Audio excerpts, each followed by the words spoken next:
We all want to be successful, right? But with thousands of books out there, each one claiming to have the secret, well, it can be a little overwhelming. So we did the heavy lifting for you. We've dug into 50 of the most influential success books ever written to distill their wisdom into a single powerful framework. Let's break it down. So let me start with the question for you. What if the secrets to success aren't really secrets at all? What if they're just timeless patterns, hiding in plain sight for decades? As we dove into these classics, from industrialists to philosophers, we started seeing that they were all pointing to the exact same fundamental truths. And it's pretty fascinating.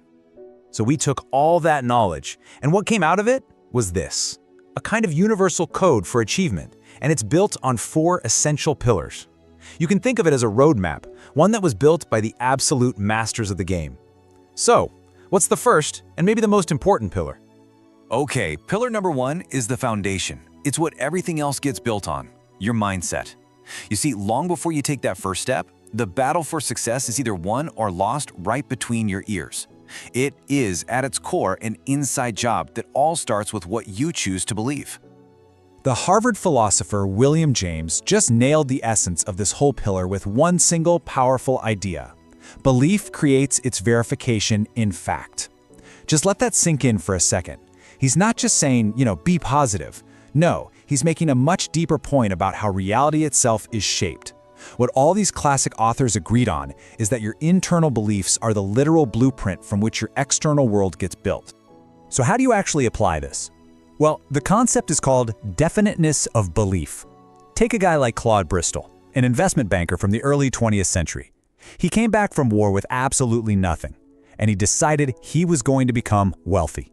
It wasn't just a wish, it was a firm decision.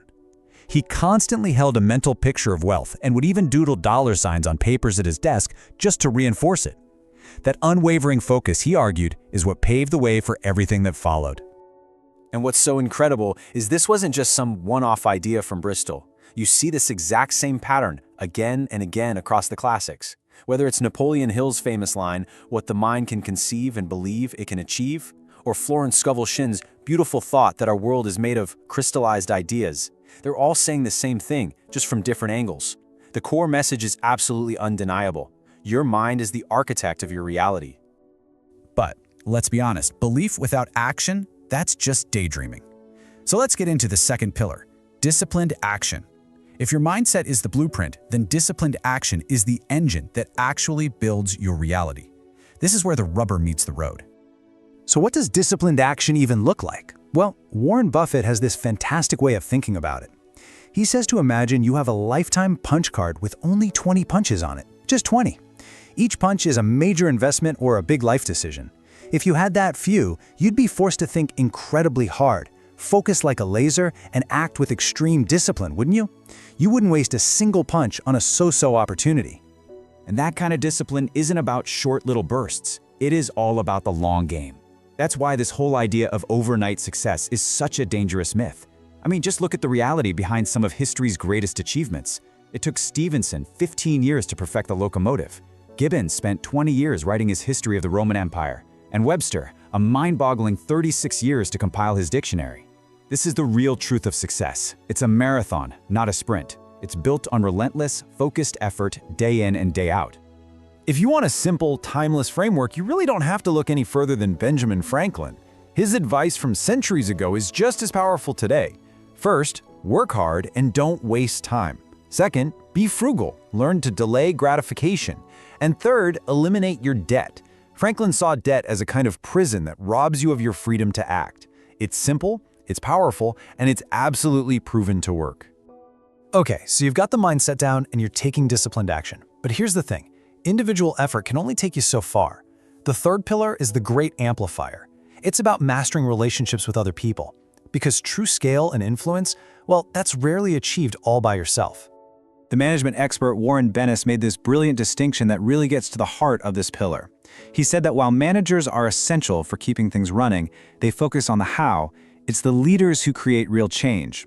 They're the ones who inspire people by focusing on the what and the why. So to really amplify your success, you have to shift from just managing tasks to actually leading and inspiring people.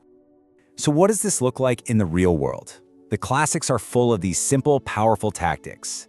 But what connects all of them, from Frank Bettger's advice to use a person's name, to Andrew Carnegie's rule to talk to people, not at them, is a fundamental shift in perspective. It's all about making the other person feel seen and valued. And you know, Zig Ziglar summed up the entire philosophy perfectly. If you want to get what you want, make it your mission to help other people get what they want. It's the ultimate win-win. And that brings us to our fourth and final pillar, the one that really ties everything together. You've got the mindset, the action, and the people. But for what? What's the purpose? The final piece of the code is the blueprint, your personal definition of what success truly means to you. It's so easy to chase the usual stuff: wealth, power, fame. But what the great success classics do is they challenge us to go deeper. They make us ask ourselves if that's really the end goal, or if there's a more meaningful way to define a successful life. Andrew Carnegie is the perfect embodiment of this whole idea. The man amassed one of the greatest fortunes in history, but he believed that wealth was just a tool, not the end in itself. He argued that if a person with high motives accumulates wealth, it's one of the best ways to change the world, and he lived it. In his later years, he gave away his entire fortune to build public libraries, defining his own success not by what he accumulated, but by what he contributed. So if Carnegie represents that external legacy of contribution, Stephen Covey offers this powerful internal alternative. For Covey, the ultimate success is about who you are, not just what you do. He argued that real, lasting success is built on a foundation of integrity and timeless principles. If you get that internal foundation right, he believed, then any external achievements you get will have true meaning and the power to last. So there you have it, the 4 pillars of this universal success code: a powerful mindset, disciplined action, amplified by people, and all of it guided by your personal definition of success. You know, these 50 classics, they don't offer you a single destination. What they do is offer a map. So the only question left is, where will you choose to go?